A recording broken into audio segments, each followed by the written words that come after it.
नमस्कार, मैं अशोक व्यास हूँ और अगर आप क्रिकेट प्रेमी हैं या नहीं भी हैं, तो भी आपने इंडिया और पाकिस्तान का जो दुबई में मैच चल रहा था, उसमें इंटरेस्ट लिया होगा और जब चौके के साथ में अपनी सेंचुरी और भारत की विजय पर ठप्पा लगाया विराट कोहली ने, तो कितने पटाखे छूटे भारत में। क्रिकेट प्रेमियों के लिए एक उत्सवमय जो दिन था, उसकी चर्चा हम करेंगे और साथ ही अपने मन की बात कार्यक्रम में प्रधानमंत्री नरेंद्र मोदी जी ने फाइट अगेंस्ट ओबेसिटी की चर्चा क्यों की, किन लोगों को ब्रांड एम्बेसडर उसके लिए बनाया गया और क्यों ये महत्वपूर्ण है कि भारत ही नहीं बल्कि सभी स्थानों पर मोटापे के खिलाफ एक मुहिम छेड़ दी जाए।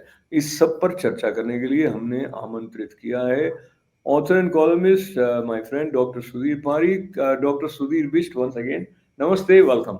Sudhir Namaskar, ji, how are you, Namaskar. sir? I'm good. I'm good. So there were many people glued to their television sets. Those who were in Dubai, of course, they were having the first-hand experience of the excitement, which Right. is always there when India and Pakistan are facing each other. How do you feel about yesterday's match? Oh, like every Indian, I rejoice in every victory that Indian team achieves. And India has a good team in ODI, which is One Day International. We have a impeccable record. Also in T20, of course, we have been faltering in Test matches, but that's a discussion for another day. This is the day to rejoice.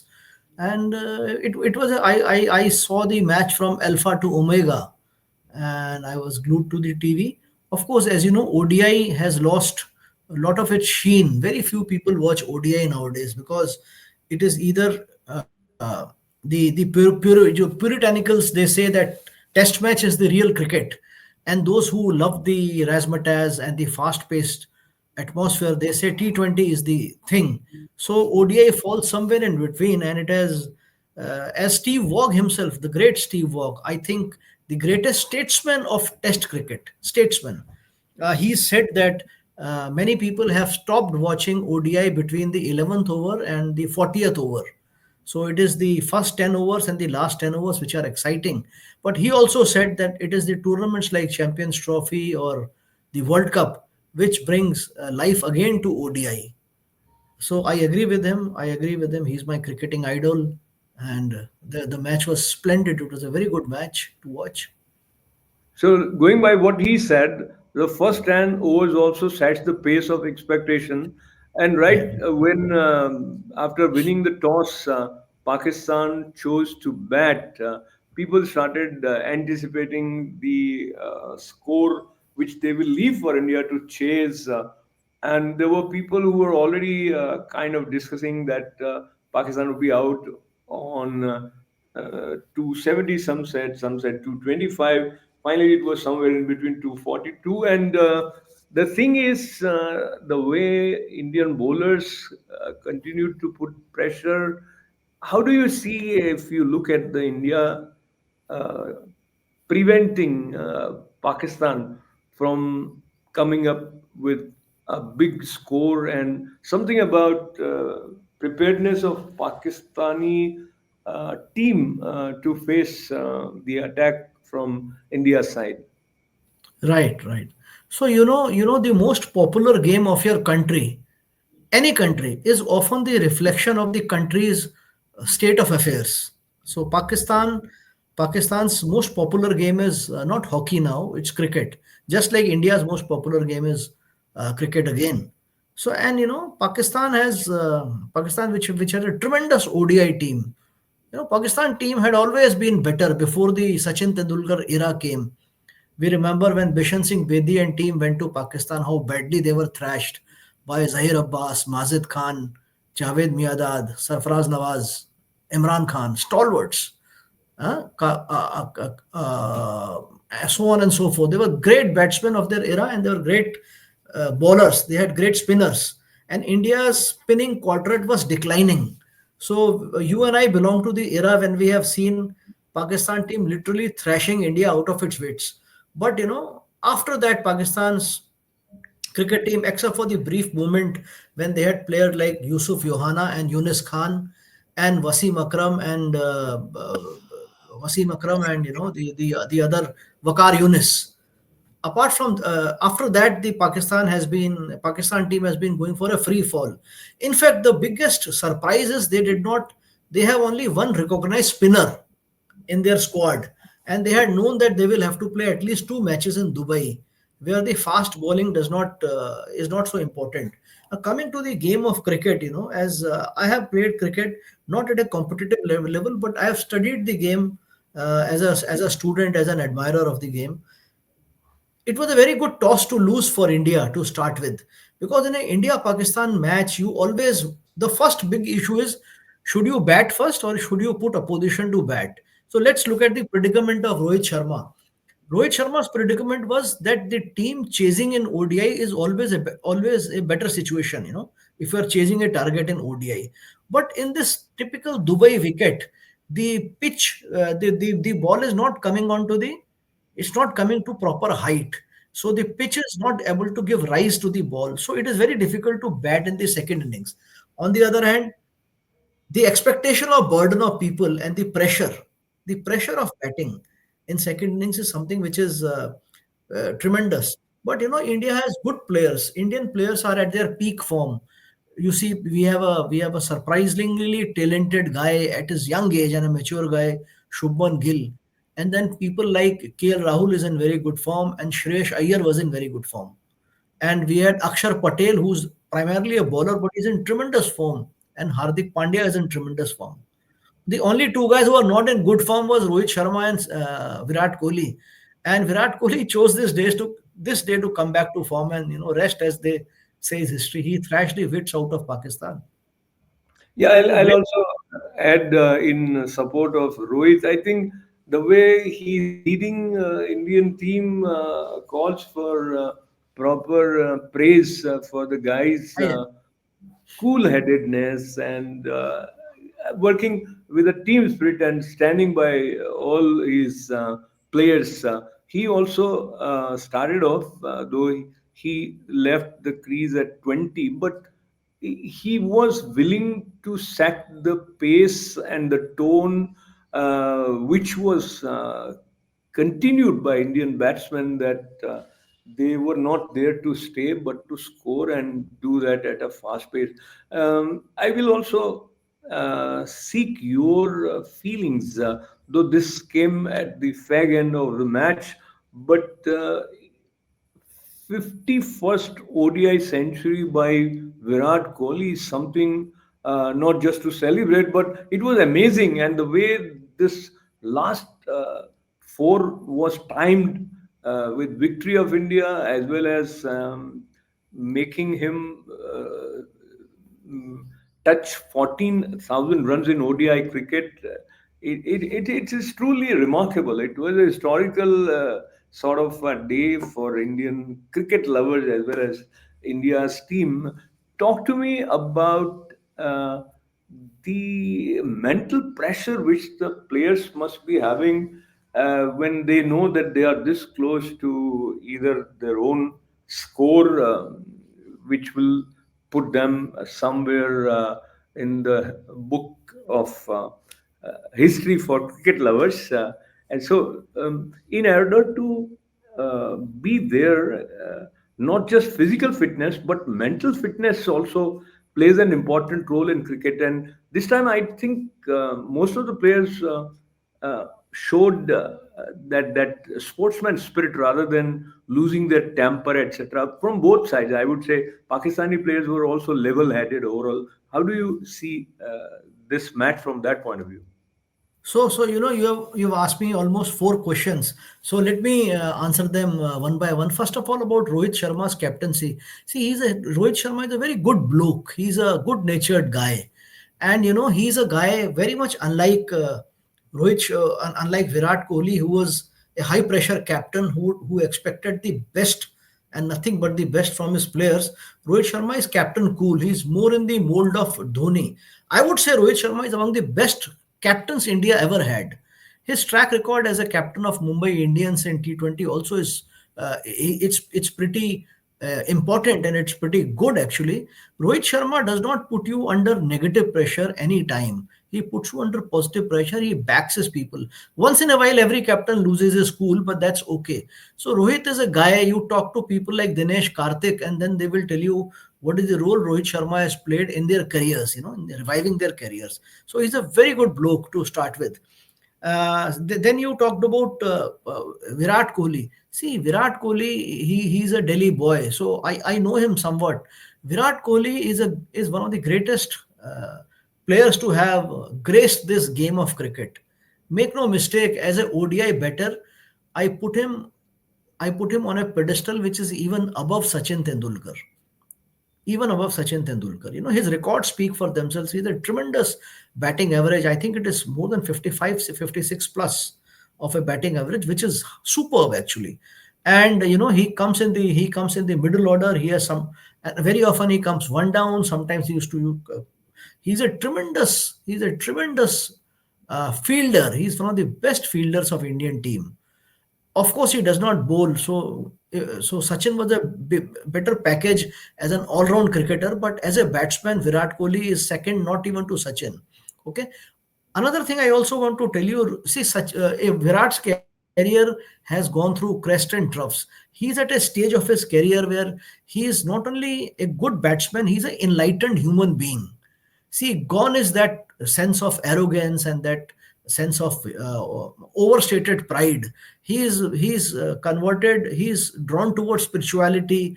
I would even say religiosity. He visits various saints and he seeks their blessings. So it has a very calming effect on his head. And he also realizes that eventually it is the will of the god, and the only thing which is in his hand is to perform and try to be better than the last. So that has helped. So you talked about the mental aspect. I would like to bring to the fore the effect of spirituality and getting the blessings of wise men, the saints, साधु समाज का जो आप पे आशीर्वाद है, इससे भी बहुत एक उनके माइंड में असर पड़ा है. You spoke about Pakistan team. Pakistan team is in a very bad shape. The team composition, the team selection is lopsided. As I told you, they don't have two good spinners, and you have to play two matches. And it's a matter of their intent also. They appeared very jittery all through.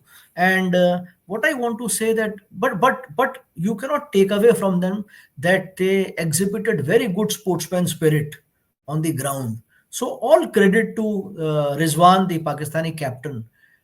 Regarding the temperament of Indian team, see, these guys are professionals. They are earning crores and crores from the game of cricket.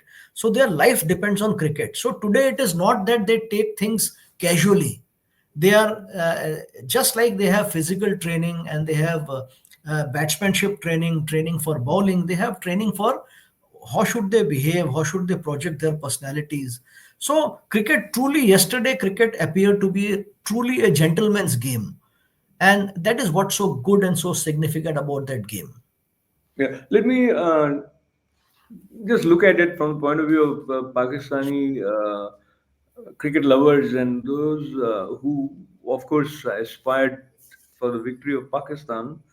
I was reading some of the fans were saying that they expected Pakistan to at least set the score of 315 for India to chase. That didn't happen. They were also critical of Pakistani fielding. And how do you see this? Of course, once the thing is over, it's easy to be critical in analyzing, etc. But do you see there was lack of preparedness visible on the ground on the part of Pakistani players? See, Pakistan has been suffering on account of frequent change at the top, at the leadership level, at the manager level. So, you don't find in Pakistan a professional coach, a batting, bowling, fielding coach staying there for more than, 1 year. Whereas if you see India, New Zealand, Australia, and England, see, you will find that the training squad, the non-playing squad has been there for last 5 years. It has changed, but it has changed gradually. Somebody has not left abruptly. So these things matter. See, cricket is a game of strategy. So you strategize what do you want to do in the next 5 years, and then you break your strategic plan into small yearly tactical plan. And when you go to play each and every series and each and every match, then you have a smaller plans, smaller budgeted plans to implement your larger strategy. So like India's strategy could be that it wants to host Olympics, which is 40 30 years planning. So that kind of a strategic planning is lacking in Pakistan. So make no mistake, their players are very talented. Their players are very talented, especially their fast bowling is very good. And there was a time Pakistan had tremendous hitters of the ball, and they had some of the best left arm and right arm spinners, off break bowlers, leg break bowlers, spinners, those who could flight. So I think Pakistan is in a period of transition, and they need a good dose of professionalism in their team, which could Now, set them back into greatness. coming back to India's fielding and the way Yeah, you fielding. would, Yeah, fielding has been, their Achilles heels. Pakistan. See, once again, see, fielding is also, see, they just came for this game. They just came for this game from Rawalpindi or Lahore, wherever they flew for this game. Now they are going back. So, see, getting acclimatized to the ground also is something which you need to practice. See, fielding is an aspect where India has improved by leaps and bounds. See, let us go back to the days of Mohammad Azharuddin and Mohammad Kaif. Mohammad Kaif, if you see his ODI record, I don't think his ODI average is more than 32, 33. But he has been in the team largely because of his fielding. India has Ajay Jadeja was one of the tremendous fielders. Yuvraj Singh. We have a legendary fielders in Indian team. Robin Singh. Robin Singh was a great fielder. So in this team, you can find some very very good fielders. and when you To see a player taking a catch, it is a moment of jubilation for the audience on in the stadium, as well as even if you are watching live telecast somewhere. You see And when you players like Ravindra Jadeja. Perhaps he's the best fielder in the outfield today in the world. And he's not a young guy. You look at Kohli. If you see in the outfield Kohli has the safest pair of hands. You have player like Shreyash Iyer, who can somersault and take a catch, and you will marvel if it is a human being or a bird flying. So you have see India's slowest fielder, Mohammad Shami, is better fielder than the Pakistan's best fielder. Mohammad Shami, I'm saying he's a fast bowler, and he's slightly on the higher side in terms of age, but he's also a tremendous fielder, and his throwing arm is very good. If you see how many times Indians practice by keeping three stumps on one line, and they practice to break the stumps. Every player is practicing this at least 10 to 15 times a day. I don't think except Australia and New Zealand and England, any other team is doing that. So people don't understand the hard work and the grind which goes behind fielding. I think Yeah, Pakistan just badly lacked there. Yeah. talking about the hard work and the psychological pressure. So when the whole team was made to go back to pavilion within 241 runs, so having every player out, does that put additional psychological pressure on Pakistan while they come back to face Indian batsmen? And how do you see this? And this is a very, very special victory for India in terms of the number of wickets which they had I after. will I Yeah. will say more than Pakistan's loss, it is India's victory. Let me also say 242 is not a bad score on this pitch. It is not a bad score. It is. You should also say that Indian bowlers, they bowled very well. Look at Kuldeep Yadav, who was kind of, people were saying he's not performing, but he came back with three spectacular wickets. The And on a day when Mohammad Shami was not able to get wickets, it was Hardik Pandya who came up trumps. He took two very good wickets. Akshar Patel was, as always, very economical. Jadeja had a slightly off day, but he was also not too bad. So Indian bowlers, they did very well to contain them to 240, 242, which was a very good score. Because as I told you, in this wicket to bowl second is not easy. To bat second is not, it's not so easy, because the ball does not come up to the desired level. So stroke making is not easy in the second innings, in the later part of the day. So that is why I say it is all the more creditable, because India has got, see, Indian players are very good actually. Yeah. And So, you're seeing Sudhir, Akshar I want Patel come at number 5, 6. He can come at any place, anytime, and he can score a quick fire 35.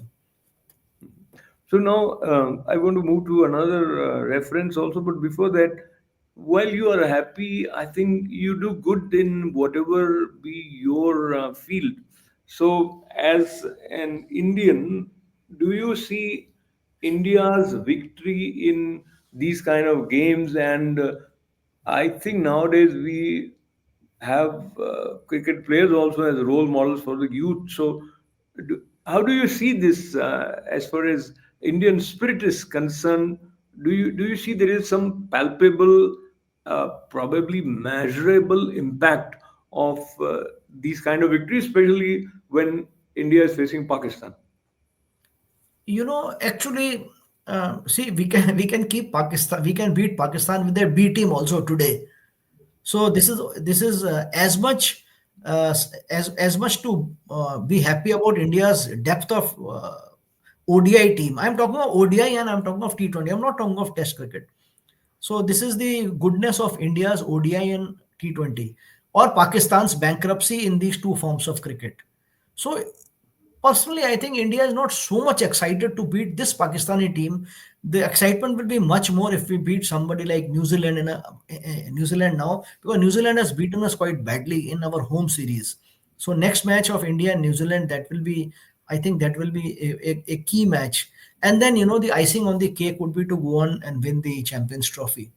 Wonderful. So That is we'll see something. what happens. Absolutely. And now let me switch gears slightly. And while any sports fitness is important, it doesn't happen every day that Prime Minister of a country talks openly about the alarming situation due to obesity. So here is a part of the tweet by Prime Minister Narendra Modi, who mentioned in his Man Ki Baat, and then he said, "I would like to nominate the following people to help strengthen the fight against obesity." So let me share the names that he has given. That is Anand Mahindra, Neera Hua, uh, Real Man Baker, Mirabai Chanu, Mohanlal, Nandan Nilkeni, Omar Abdullah, actor Madhavan, Shreya Ghoshal, and Srimati Sudha Murthy. So these are the names, some of the names many of our viewers would know very well, including actor Madhavan or Srimati Sudha Murthy or Anand Mahindra or Omar Abdullah. But talk to me about why do you think it is important for Prime Minister Narendra Modi to talk about obesity and inspire people through his Man Ki Baat for paying attention to fitness? Well, I would like to answer it in several ways, drawing perspective from, whether it is political, whether it is really health, or it is aimed at something, whether it is socio-economic. So I'll try to attempt to answer. First of all, India is a unique country where malnutrition also is a problem, but it is not so big a problem at it was some, let's say, 20 years ago. And obesity also is a problem. Okay, so that means, see, it is said that obesity is a problem of rich nations. Nobody talks of obesity in a poor African nation of Democratic People's Republic of Congo, let us say.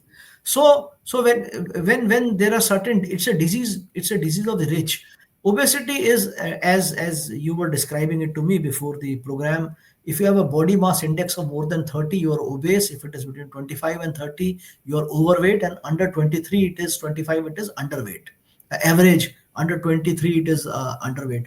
So, but the thing is, obesity is at the root of all ailments. Obesity is at the root of all ailments. If you are obese, it has a direct impact on your sugar levels. That means you are less active. It has an impact on your heart, and then it has a cascading impact of on all your health. So India we are a country of 1.4 billion people, and if after so many diseases we also have obesity to contend with, then it will be a bad state of affairs. And obesity is something which can be controlled. All of us have, uh, unless somebody is having a hyperthyroid or something, all of us can control to some extent at least our obesity levels. Second thing is obesity. Obesity is also, it's not a disease of the poor.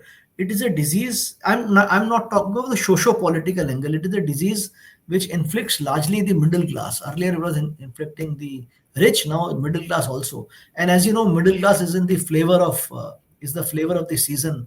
With Nirmala Sitharaman having given such a outstanding budget for the middle class, and middle class helping Modi to sweep New Delhi.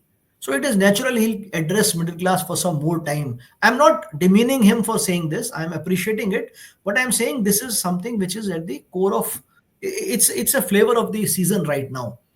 Third aspect, if you see that when you nominate some people, and when you nominate some people to become the ambassador of your message, so what you are doing is you are asking them to be the multiplier effect.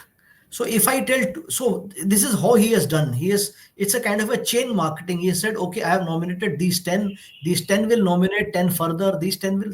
So it's a very clever and efficient and smart way So, of yeah, selling his position. you're right. So Farooq Abdullah has further nominated 10 more, and he has also tweeted and Oh, is it they, Farooq Abdullah or maybe his son? oh, yeah, his son. Yeah, yeah. Yeah, my mistake. Omar Abdullah, Umar. Omar Abdullah. Yeah, yeah. So, But Farooq, incidentally, Farooq Abdullah is a medical doctor. Or yeah, his wife is a medical yeah. doctor. I think he. I just want to ask you an interesting question. Having seen Rahul Gandhi do his Padayatra and showing his biceps, wearing T-shirts, etc., I think he's also a very pro-fitness person. Do you think Prime Minister Narendra Modi should have also included him in his list of 10 people? I don't know, because you see, normally if you want to spread a positive message, you want to include somebody who will wholeheartedly support you.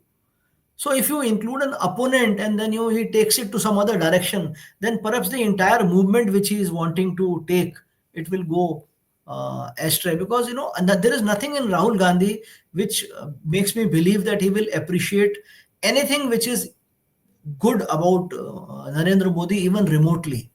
So I don't think he wants to fritter away any of his time. So sorry, I'm not agreeing to No, the no, no. concept of. I was just looking in that utopian state where Perhaps, you focus perhaps on cause. Yeah, yeah. a So now, utopian state with Rahul Gandhi is, these are two oxymorons. So so on that note, we once again congratulate Indian team and all the cricket fans who thoroughly enjoyed, including me. And I'm not that keen cricket observer as, but it was such a joy to see the way the things unfolded with wonderful batting, bowling, and excitement. Mm, Obesity has been there, it will be there, and I think awareness will definitely play some role. Hopefully, more than some, it may help in preventing lives down the line. And thanking you, Sudhirji, for joining us, and as always, enriching us with your thank insight you very and much. Pleasure. wonderful. It's a pleasure. Thanking Sudhirji and thanking all of you for being with us. Lots of good wishes. This is Ashok. Namaste. Namaste.